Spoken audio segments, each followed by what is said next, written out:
우리는 지난 시간에 앞에서 이제 인생에서 광풍을 만났을 때 그것이 물리적인 광풍이든 또 인생에서의 만나게 될 수많은 광풍이든지 간에 그러할 때 그리스도인이 그 광풍을 따라 폭풍우를 따라 휩쓸려 떠내려가지 않고 단단하고 든든하고 또 당당하게 그 폭풍우를 맞서서 싸울 수 있으려면 세 가지 닻을 내려야 한다고 그랬어요. 그죠? 혹시 기억하십니까? 그래도 라임까지 맞춰서 기억하시라고 정리를 했었는데요. 첫 번째는 어디 닻을 내려요?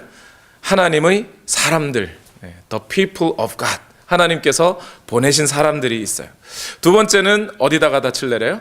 the viewpoint, 요 P가 있잖아요. 그죠? viewpoint of God. 하나님의 관점을 계속 유지해야 됩니다. 견지해야 돼요. 그래야 이 광풍이 왜 왔는지 어떻게 내가 대처해야 될지를 알게 돼요. 다음 세 번째는 하나님의 약속, 그죠? The promise of God을 잘 지키고 거기에 잘 마음을 붙들어 매고 있어야 돼요. 그래야 떠내려가지 않습니다. 이제 오늘은 사도행전 27장 27절에서 44절까지 말씀 사이에서 이제 우리는 더 깊은 광풍 속으로 들어가게 돼 있어요. 그리고 그 광풍이 깊어지면 깊어질수록 광풍 속에서 굳게 선 그리스도인, 오늘 보이는 모습은 바울이죠. 그 그리스도인이 배에서 해야 할 역할이 점점 중요해지고 커지게 됩니다. 처음에는 그 광풍에 맞서서 당당하고 마음의 평안을 가진 사람은 바울 한 사람밖에 없는 것처럼 보였어요. 이제는 그것이 역전되어서 이 뱃사람들도 다, 그리고 군인들까지 바울의 명령에 순복하게 됩니다. 그리고 바울이 가자는 대로, 바울이 하자는 대로 따라가게 되죠. 오늘 특히 이 모든 말씀들 중에서 제가 가장 인상 깊게 읽었던 말씀은 마지막 절이에요. 사도행전 27장 44절 말씀인데요. 다 같이 한번 읽어보겠습니다. 시작. 그리고 그 밖의 사람들은 널빤지나 부서진 배 조각을 타고 무트로 나가라고 명령하였다. 이렇게 해서 모두 무트로 올라와 구원을 받게 되었다. 그랬어요. 어느 말이, 어느 문장이 제일 마음에 확 와닿았을까요? 모두 구원을 받았다. 모두 구원을 받았다. 다 죽고 바울만 살아남았다. 뭐 그래도 은혜가 될지 모르겠는데, 성경은 인생의 처세수를 알려주는, 남들은 저렇게 할지라도, 남들은 짓밟혀져도 당신만은 살아남으세요, 뭐 이런 어떤 인생의 처세수를 알려주는 삼국지 같은 책이 아니에요. 같이 살아남아야 한다는 거죠. 모두 함께 살아남아야 한다. 이 혼돈의 시대에서 세상도 교회를 욕하고 교회도 세상을 향하여 혼돈이라고 말하고 있는 바로 이 세상의 풍랑 가운데서 그리스도인들이 이 세상을 구원하고 오늘 여러분이 함께 속한 공동체의 모든 사람들을 함께 구원해낼 수 있는 비결들이 오늘 말씀 속에 있다는 거죠. 오늘 이 마지막의 9절의 말씀, 모두 살아남게 되었다. 이 말씀이 가만히 생각해 보면 왜 이 말씀이 중요하냐면요, 이 사도행전 27장 내내 바울은 마치 위대한 영웅과 같이 그려져 있어요.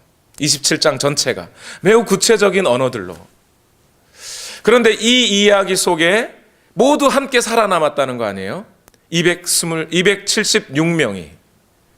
그들이 살아남아서 이제 이탈리아로, 로마로 가게 되면 그들의 말 입술에서 무슨 이야기가 나올까요? 무슨 얘기를 하겠어요? 우리가 오는 길에 광풍을 만났는데 저 늙은 죄수 한 사람이 하나님이라는 분이 살아남았다고, 남을 거라고 얘기해 주더라. 그 사람의 말을 믿고 따라서 처음에는 도저히 믿을 수가 없었는데, 야, 저 사람 말을 믿고 따라갔더니 이게 무슨 일이야? 우리가 다 살아남아 버렸네. 그 유라굴로 광풍에서 살아남은 이가 지금까지 없었는데, 아니 우리가 저 사람 말을 믿고 따랐더니 되더라. 276명의 사람들이 모두가 로마로 가면 증인이 돼버린다는 거죠. 그런데 이 증인의, 누구의 증인요? 일단은 바울의 증인이 되겠죠. 바울이라는 사람의. 그런데 여러분, 그리스 로마 신화라는 거 여러분 아시죠? 그 당시에도 이미 그리스 로마 신화가 그런 비슷한 이야기들이 또 돌았을 가능성이 매우 높아요. 그런데 만약 그리스 로마 지역에 있었던 사람들이 바다의 신이 나타나면 어디서 나올까요? 바다. 그러니까 그리스 로마와 이탈리아가 인접한 바다가 뭐예요? 지중해잖아요, 지중해. 지금 이 사람들은 지중해에서 폭풍을 만났어요. 그리고 그 지중해에서 구원을 받았단 말이에요. 그러니까 그리스 로마 지역에 살고 있는 이 사람들은 아니 그 유라굴로 광풍에서 누가? 아니 바울이라는 사람이 그것도 죄인이? 그가 탄 배에서 276명이 다 살아남아? 이건 완전히 신적인 존재죠. 영웅과 같은 사람이 되는 거예요. 이후로 바울이 비록 그의 몸은 쓰러져 갔지만 로마 제국 전체에 복음이 승리하게 되는 유일한 발판이 마련되는 게 이 광풍을 만난 사건이 될 거라는 거예요. 이 광풍에서 승리하게 된 그들이 증언자가 되어 주어서 이 예수 그리스도와 바울과 복음의 내용들을 전해주는 자들이 되었을 것이고, 그리스도인들은 그 로마 지역 안에서 큰 힘과 부흥의 역사를 맛볼 수 있게 되는 그런 광풍이 되었을 거예요. 또한 오늘 이 모두 함께 살아남았다라고 하는 이 말씀이 우리에게 또한 중요한 것은, 좀 전에도 말씀드렸지만 교회는 오늘날 세상을 향해서 예전 같지 않은 타락, 동성애부터 해서 성적으로, 또는 결혼의 문제, 직장의 문제, 갑질의 문제, 사회적으로 이런 예전에 없던 타락이 이 세상에 완전히 물들어 있다고 교회는 세상을 비판하고 있어요. 세상은 도리어 또한 교회를 비판하고 있죠. 교회를 향하여 기독교가 개독교니 이러면서 이제 더 이상 교회를 향한 희망을 세상이 접고 있는 이 상황에서 오늘날 그리스도인들이, 교회가 자기 혼자만 살아남는 것으로 그치지 않고 이 세상 사람들과 함께 구원 얻을 수 있는 방법을, 그 마음들을 오늘 본문은 전해주고 있다는 거죠.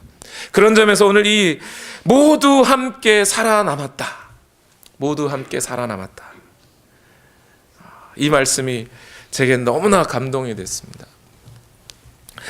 이제 이 모두 함께 살아남는 이 일들이 어떻게 가능하게 되었을까요?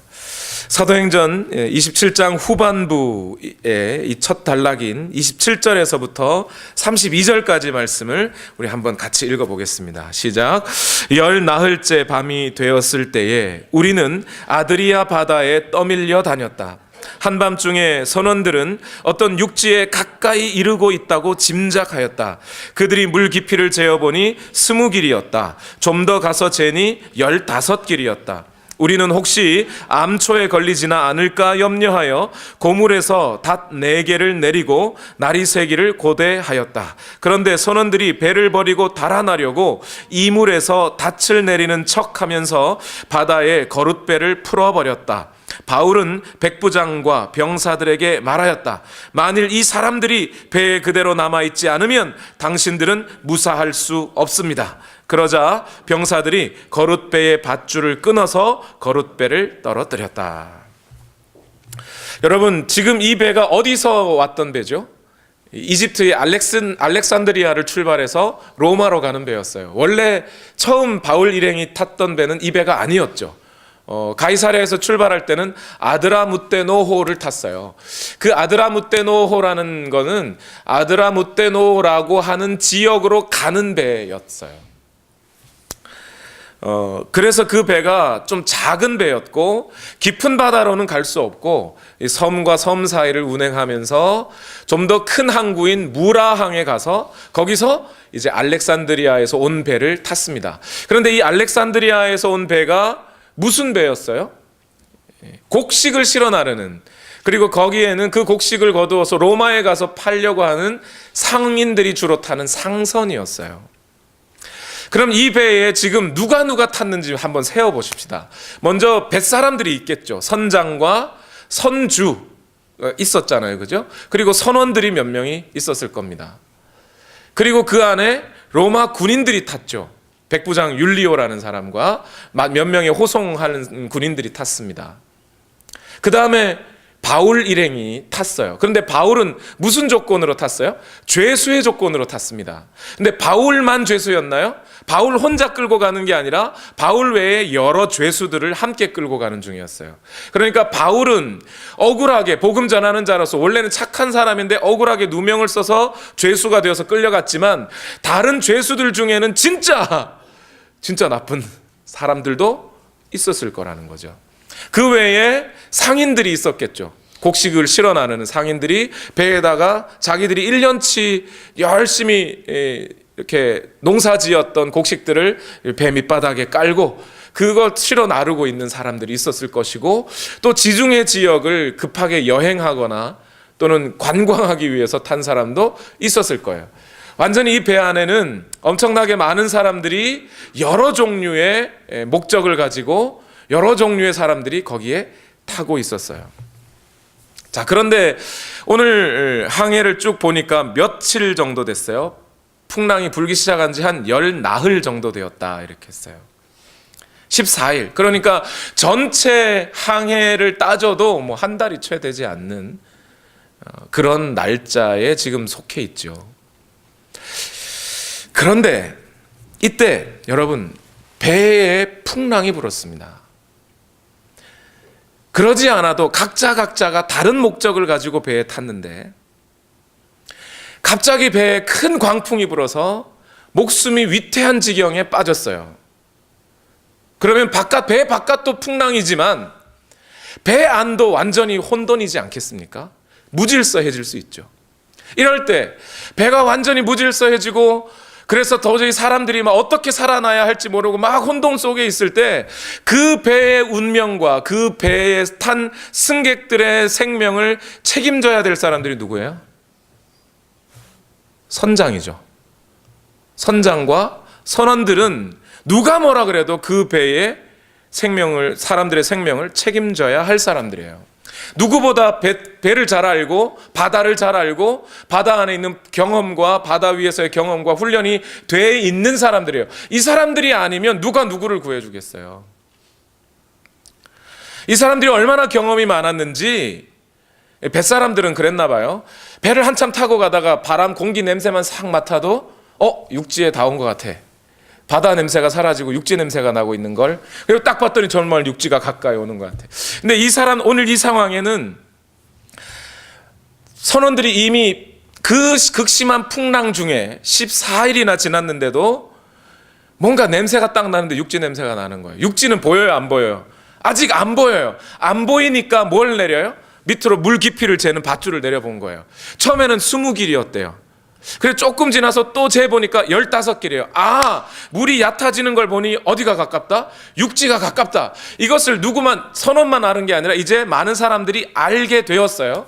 알게 됐는데 그것이 육지가 가까우니까 희망만 있는 게 아니라 뭔가 위험도 있어요. 육지에 가까이 갈수록 밑에 암초도 많을 수 있고 파도는 여전히 거세다 보니까 모래톱 같은 데 딱 걸리면 배가 표류하게 됩니다. 그러면 굶어 죽든지 파도에 쳐서 배가 깨져서 죽든지 죽게 돼요. 그러니까 육지가 가깝다고 무조건 좋은 건 아니에요. 위험도 도사리고 있는 거죠. 그런데 아니나 다를까 몇 년 전 한국의 세월호 사건 때 있었던 그 일들이 2000년 전 이 알렉산드리아호에도 있었던 거예요. 배 선원들이 배를 버리고 자기가 먼저 살려고 배를, 그 구명정이죠. 여기서는 거룻배라고 하는데 구명정을 내렸다는 거예요. 지들도, 지들이라 그래도 돼요. 자기들도 뭔가 찔렸는지 그냥 구명정을 풀어내리면 사람들이 눈치챌까봐 자기들이 하는 짓이 좀 부끄러우니까 닻을 내리는 척 하면서 이랬어요. 닻을 내리는 척 하면서 거룻배를 내리기 시작했던 거죠. 이 모든 상황을 한눈에 지켜보고 있는 사람이 있었으니 그의 이름이 바울이었더라. 군인들도 몰라요. 군인들도 모르는데 바울 혼자 딱 보고, 자, 배 안에서 저렇게 이기적으로 나만 살겠다고 나가는 사람이 생겨버렸어요. 만약 그들이 나가버리면 배 안은 어떻게 되겠어요? 완전히 이제 더 이상 이것도 더 혼돈이 없겠죠. 선원들 혼자 살겠다고 나가버렸으니까 이제는 뭐 사람들이 뭐 완전히 혼돈 상황에 빠지게 되겠죠. 아니면 절망하든지 사람들이 이제 난 진짜 죽었구나 이러든지. 그 상황을 보고 바울이 바로 지적합니다. 군인들 잘 보라고, 저 사람들 잘 보라고. 저 사람들이 저렇게 이기적으로 나만 살겠다고 하고 내려가 버리면 당신들도 죽게 된다. 이 배에 탄 모든 사람들이 같이 죽게 된다. 그러니 군인들 정신 똑바로 차리고 저런 사람들 못하게 하라고 빨리. 죄수가 말이에요. 묶여있는 죄수가 말이에요. 군인한테 명령을 오히려 하고 있잖아요 지금. 이 모든 상황을 군인들은 못 봤는데 바울만 딱 보고 있는 거예요. 얼른 가서 군인들이 선원들을 말리고 거룻배를 잘라버렸습니다. 끈을 잘라버렸어요. 그래서 구명정대로 떠내려가게 내버려두고 이제는 진짜 구명정도 다 가버리고 이제는 한 배에 다 타버린 거죠. 진짜로. 이 구명정을 묶어놓은 밧줄을 끊었다, 이 말을 가만히 보니까 이게 뭘 끄는 거예요? 이제 더 이상 이기적인 욕심을 부릴 건덕지가 없어요. 이 배에서는 바로 이기심의 끈을 끊어버리는 것. 그것이 모두 함께 사는 길이에요. 그 배에 있는 사람들이 모두가 다 각자 자기에게 속한 대로 자기의 이기적인 욕심을 따라 살려고만 발버둥치면 다 죽어요.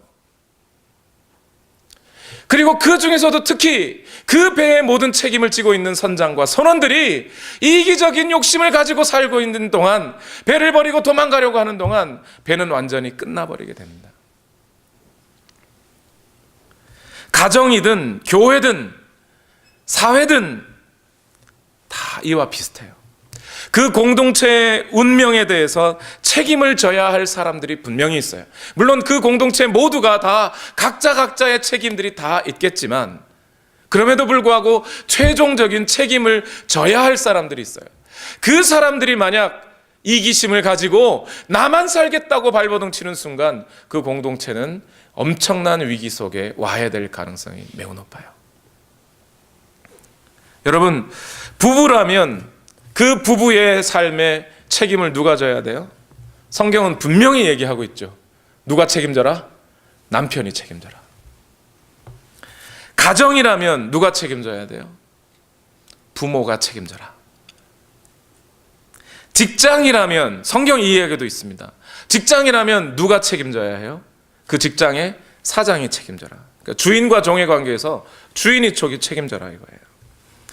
선지자 이사야가 한 말에도 이런 말이 있어요. 이사야서 49장 15절 말씀에 어머니가 어찌 제 젖먹이를 잊겠으며 제 태에서 낳은 아들을 어찌 긍휼히 여기지 않겠느냐. 하나님이 인간을 만드시고 그 인간의 마음속에 어떤 공동체를 책임질 만한 마음들을 누군가에게 주셨다는 거예요. 에베소서 5장 25절 말씀에도 남편 된 이 여러분 아내 사랑하기를 그리스도께서 교회를 사랑하셔서 교회를 위하여 자신을 내줌같이 하십시오. 그 부부의 운명에 책임은 남편이 져라 라고 얘기하고 있는 거죠. 그런데 그 공동체의 책임을 맡은 자들이 나만 살겠다고 발버둥치고 가버리면 그 공동체는 심하게 와해돼 버린다는 거예요. 교회라는 공동체는 어떤가요? 여러분, 누가 책임져야 돼요? 교회 공동체는 목사가 책임져야 돼요. 맞아요. 좀 더 정확하게 표현하면 하나님의 말씀을 맡은 이들이 책임져야 돼요. 그들에게 맡겼어요. 분명히 예수님이 부활하신 후에 누구를 불러요? 제자들을 부르고 그 베드로에게 뭐라고 말해요? 내 양을 먹여라. 내 양을 먹여라. 내가 해준 말을 너희 성령께서 너희 안에 기억나게 하실 것이고 내 양떼들을 네가 먹여야 한다라고 분명히 얘기하고 있어요.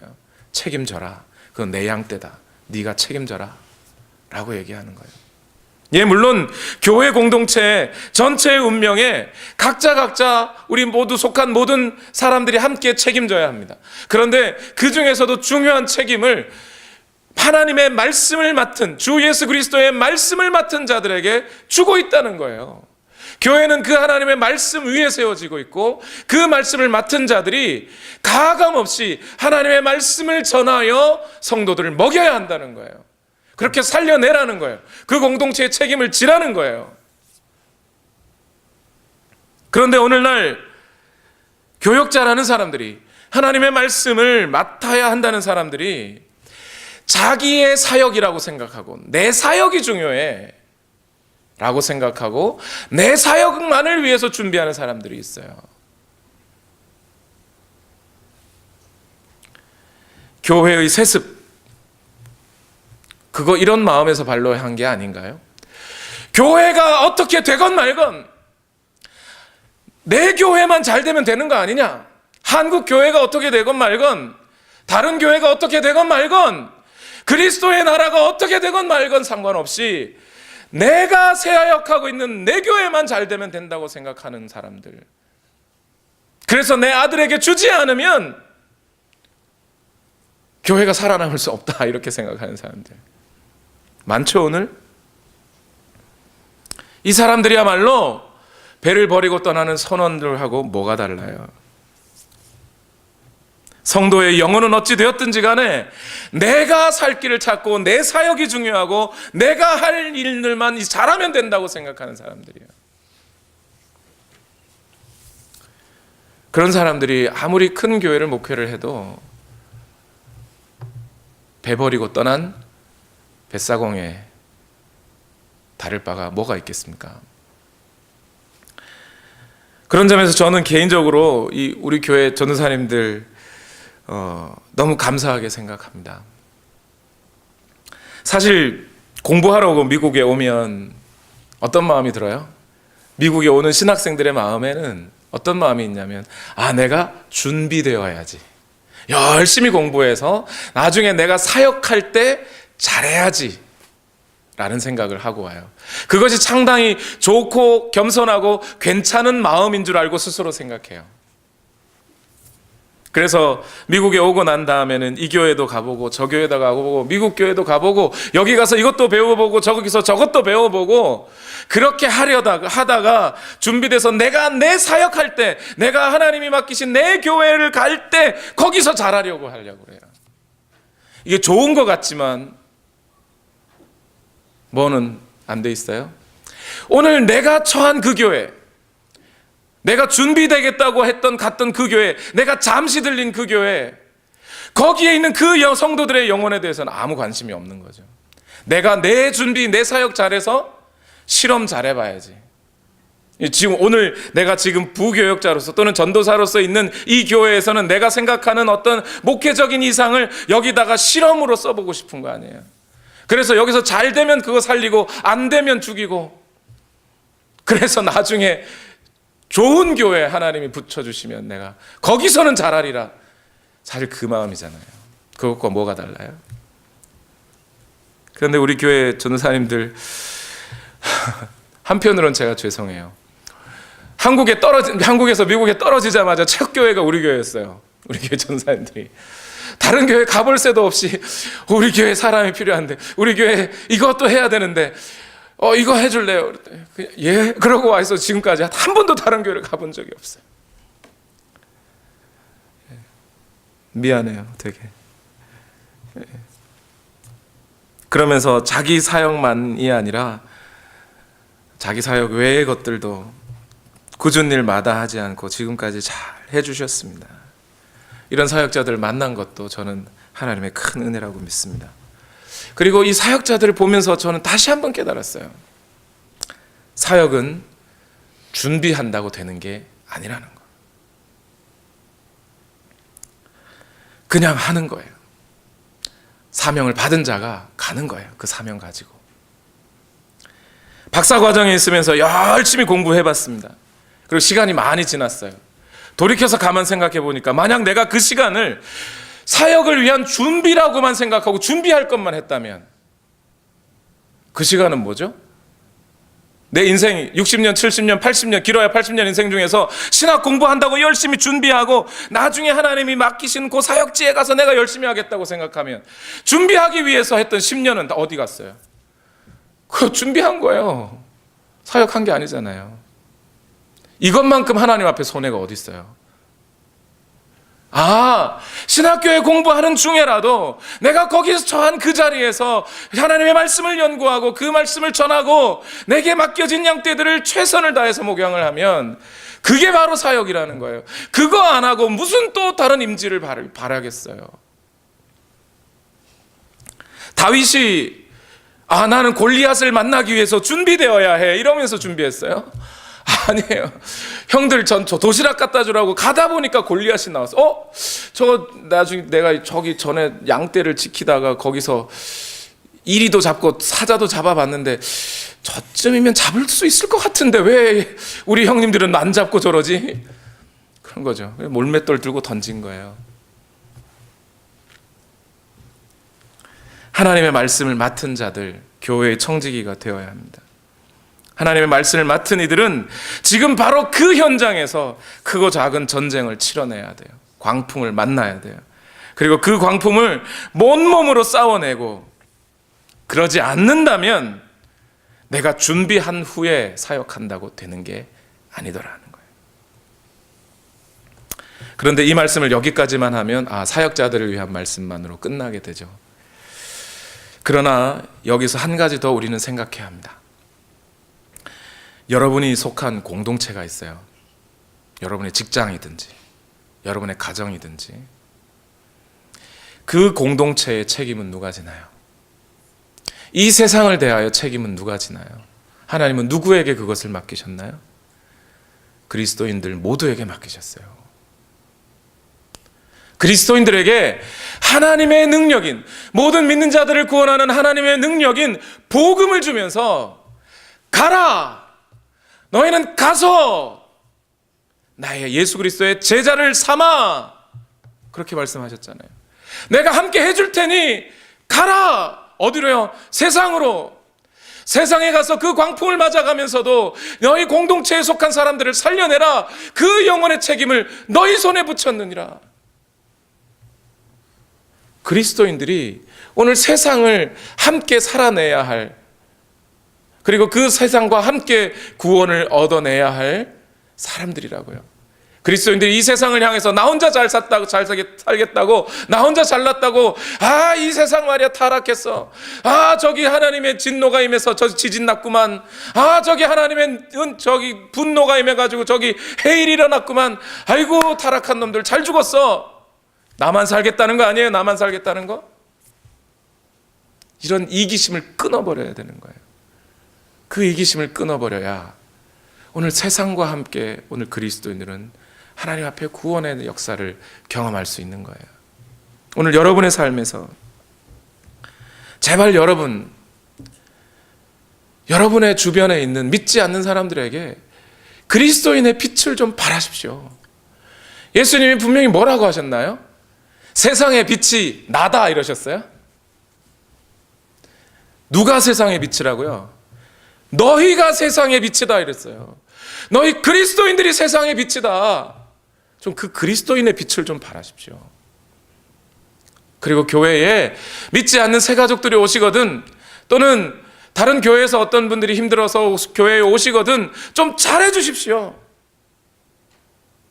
환대하고 친절하고 그들을 위해 여러분 힘써서 좀 아껴 주십시오. 새 가족들만 오면 막 좋아서 보내지 마시고, 치킨 신앙을 좀 갖지 마시고요. 닭장에 이렇게 나이 많은 치킨이 있으면 거기 젊은 치킨을 이렇게 넣어주면 나이 많은 치킨이 젊은 치킨을 갖고 쪼아요. 너 한번 이렇게 이러면서 내 대장은 나야 뭐 이러면서 쪼아요. 그럼 젊은 치킨이 못 살고 나가잖아요. 제발 그러지 마시고 그들과 함께 구원의 길로 이르시기를 부탁드립니다. 이제 배는 점점 육지에 가까이 온 것 같아요. 그러나 아직 광풍은 끝나지 않았어요. 육지에 발을 내리기 전까지는 여전히 위험합니다. 어떤 일들이 계속 생겼을까요? 사도행전 27장 33절에서 38절 말씀 다 같이 읽어보겠습니다. 시작. 날이 새어 갈 때에 바울은 모든 사람에게 음식을 먹으라고 권하면서 말하였다. 여러분은 오늘까지 열 나흘 동안이나 마음을 졸이며 아무것도 먹지 못하고 굶고 지냈습니다. 그래서 나는 여러분들에게 음식을 먹으라고 권합니다. 그래야 여러분은 목숨을 유지할 힘을 얻을 것입니다. 여러분 가운데서 아무도 머리카락 하나라도 잃지 않을 것입니다. 바울은 이렇게 말하고 나서 빵을 들어 모든 사람 앞에서 하나님께 감사를 드리고 떼어서 먹기 시작하였다.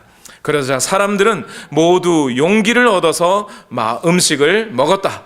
배에 탄 우리의 수는 모두 276명이었다. 사람들이 음식을 배부르게 먹은 뒤에 남은 식량을 바다에 버려서 배를 가볍게 하였다. 여기 아주 감동적인 장면입니다. 여러분, 광풍과 싸운다는 일이 어떤 것인지 대충 아시겠습니까? 열 나흘, 2주, 한 끼도 금식 못하는데, 하루도 금식 못하는데 2주 동안 아무것도 먹지 못하고 광풍과 싸웠습니다. 그나마 가만히 누워서 나 금식 중이야, 건드리지 마 이러고 가만히 누워있으면 그나마 괜찮은데 광풍에서 배가 흔들려요. 여러분, 사실 저는 해군이었는데 배멀미를 안 했어요. 그래서 저희 고참들이 저보고 야, 너는 배 타는 게 체질인가 보다 뭐 이랬는데, 배멀미를 하면요 뭐까지 토해요? 먹은 것만 토한 게 아니고 위에까지 막 이렇게 노란물이라 그러죠. 그런 것까지 다 토해요. 그런데 이 차멀미면, 차 탄 멀미는 가다가 차에서 멀미하면 어떻게 해요? 내리면 돼요. 좀 쉬었다가 공기 마시고. 근데 배는 내릴 데가 없어요. 그냥 계속 흔들리는 거예요. 그럼 계속 토하는 거죠. 먹을 건 더 이상 토할 게 없는데 토해요. 그런 상태로 지금 열 나흘을 버텼어요. 이 사람들이. 이 사람들에게 빵을 주면 넘어갈까요? 여러분, 그냥 금식해도 2주 금식하면요 빵 준다고 먹지 못해요. 근데 다 토하고 지금 막 흔들어 머리는 어지러워 죽겠고 해도 달도 구분이 안 됐다 그러잖아요. 그 정도로 지금 방향 구분도 안 되는 그런 사람들한테 먹을 거 먹으라 그러면 이게 넘어가겠습니까? 그때 죄수인 바울이, 나이도 이제 다 늙어서 몸도 가누지 못할 것 같은 바울이, 자기도 2년 동안 벌써 감옥 생활을 한 사람이잖아요. 매 실컷 맞고 피투성인 채로 감옥에 끌려가가지고 그런 상태로 2년을 버텨왔던 이 사람이 이제 배 타고 출발해서 광풍을 만났는데, 이 사람은 자기는 뭐 힘이 있겠어요? 거의 힘이 없겠죠. 여러분 뭐 이러고 말했지 않았을까요? 한 200명이 넘었다니까 뭐 소리는 컸는지 안 컸는지 모르겠지만, 그 바울이 힘을 내라고 어젯밤에 우리 하나님께서, 내가 섬기는 주님이 천사를 통해 내게 말씀하셨는데, 여러분 머리털 하나 상하지 않을 거라고, 아무도 죽지 않을 거라고, 다만 이 배만 깨져 없어질 뿐 여러분 모두가 우리 다 어떤 섬에 가 닿을 수 있다고 우리 하나님께서 말씀하셨고, 그래 나는 그 말씀을 믿습니다. 믿으니 어떻게 해요? 믿으니까 이제 가만히 있을까요? 하나님 떡 하나 떨어뜨려 주십시오 이러고 가만히 있을까요? 믿으니 어떻게 해요? 밥을 먹으라. 믿는 자들이요, 행동하십시오. 행동하는 게 믿는 거예요. 행하라는 겁니다. 밥을 먹으라고. 근데 이 사람들이 밥이 넘어가요? 이제 절망인데, 그동안 한 해 농사 지은 거 그거 다 버렸잖아요. 벌써 그거 로마에 가서 팔아가지고 집으로 돌아가야 이제 우리 가족 먹고 살 텐데, 한 해 동안 피땀 흘린 곡식 다 버렸잖아요. 이제 목숨까지도 잃게 생겼는데 뭘 먹어요? 먹기는. 그런데 실연을 당한 딸이 집에 오면, 우리 현성이는 안 그랬어요. 실연당한 딸이 집에 오면 어떻게 문 꽝 닫고 나 밥 안 먹어. 자기가 실연당해놓고 왜 밥을 안 먹는지 몰라요. 그죠? 그러면 어떻게, 엄마는 그저 몸이 축 날까봐 밥 먹으라고 좀, 밥을 왜 밥을 안 먹냐고. 그러면 어떻게 해요? 이제 딸이 하소연하죠. 밥이 안 넘어간다고. 그럼 엄마는 어떻게, 같이 울면서 먼저 먹어요. 이렇게 먹으면 된다고. 그러고 이게 위에 있는 거 뺏어라도 주고. 그게 뭐예요? 이게 위로와 격려죠. 지금 바울이 그렇게 하고 있다고요. 밥 먹으라고, 밥 먹으라고, 밥 먹으시라고. 그리고 먼저 자기가 먹었다는 거예요. 먹고, 이렇게 먹고, 나 같은 사람도, 나같이 죄인도, 나같이 나이 많은 사람도 이제 먹고 갈 수 있다는 희망으로 이렇게 해서 밥을 먹는데 당신들도 같이 먹자고. 그래서 같이 밥을 먹었다는 거예요. 모두가 함께 살아내기 위해서 뭐가 필요해요? 이런 위로와 격려가 필요하다는 거예요. 눈물 젖은 빵을 함께 먹고 함께 연합해서 같이 살자고. 그래야 된다는 거죠. 그런데 여러분, 저는 이 구절을 읽으면서 어떤 그 주석가들은 그냥 이 구절에서 위로와 격려만 이야기하는 경우가 있어요. 그런데 이걸 가만히 보니까 위로와 격려만 있는 게 아니에요. 이 구절 속에 뭔가가 있어요. 누가가 오늘 이 장면을 우리에게 전해줄 때 바울이 먼저 먹었다. 그리고 눈물같이 흘리면서 그 뱃사람들도 같이 먹었다. 그리고 모두가 격려를 받고 그래서 이제 힘을 내게 되었다. 힘냈다가 아니더라고요. 여기에 뭐가 끼어들어 있어요?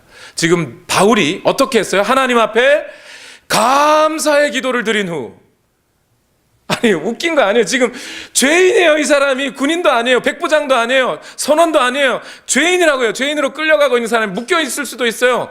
발에 그 뭐 착고가 끌려져 있을 수도 있어요. 근데 이 사람이 빵을 떼서 하나님 앞에 감사의 기도를 드린 후, 축사한 후 떼어서 나눠줬다는 거 아니에요. 누가 하신 것처럼요? 예수님이 하셨던 것처럼 만찬식을 하고 있는 거예요. 지금 성찬식을 그 배 위에서. 아니 이 배에 탄 사람들이 대부분 이방인들이었을 거고 하나님을 모르는 사람, 예수 그리스도를 모르는 사람들이었을 거예요. 그런데 바울은 그것을 너무나 자연스럽게 그 일을 하고 있어요. 이 구절에서 뭐 바울이 무슨 설교를 했다거나 그런 거 없어요. 있는 그대로 성찬식을 진행하고 있는 거예요.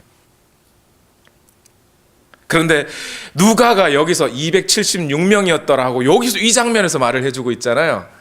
저는 이게 왜 이럴까? 왜 하필이면 누가가 여기서 276명이라는 얘기를 할까? 앞에서도 많이 할 수 있을 텐데 왜 여기 있을까요? 누가가 뭘 했을 것 같아요, 여러분? 바울이 떡을 가지고 남은 곡식을 가지고 하나님 앞에 감사의 기도를 드린 후 떼어서 나눠주는 이 성찬식을 할 때 누가는 뭘 했겠어요? 나눠준 거죠. 예수님이 물고기 2마리와 보리떡 5개로 4,000명을 먹이실 때 제자들이 나눠준 것처럼, 아니 바울이 축사하고 기도하니까 누가도 따라 나눠주는 거예요. 나눠주면서 이 역사가였던, 의사이자 역사가였던 누가는 뭘 한 거예요? 숫자를 센 거죠. 1명, 2명, 3명, 4명. 예수님도 4,000명, 5,000명 먹이실 때 제자들이 뭘 했어요? 광주리 수를 셌잖아요. 숫자 세고 12광주리가 남았더라 뭐 이렇게. 누가도 그 일을 한 거예요. 바로. 야, 이게 보통 문제가 아니죠. 여러분, 엄마와 딸 사이에는 위로하면 격려가 될지 몰라요. 근데 죄수가, 아니 상인들하고 군인들하고 좀 전에 배 타고 도망가려고 했던 선원들을 위로한다고 그들이 어떻게 위로를 받아요? 사실 그렇잖아요. 그러나 그 안에 성령께서 사람들의 마음을 움직이시고 새로운 힘을 불어넣어 주시기 시작한 거죠. 바로 이 성찬식의 역사를 통해. 그렇지 않고서야 이 위로의 경험들을 뭐라고 해 이걸 이해할 수 있나요? 이거는 하나님이 주시는 새 힘이 없으니 이 사람들이 어떻게 새 힘을 얻었다고 말할 수 있겠어요? 오늘 위기에 처한 공동체가 함께 살아남기 위해서는 바로 이것이 필요해요. 여러분의 가정도 마찬가지고 교회도 마찬가지고요. 이 땅의 사회들도 마찬가지예요.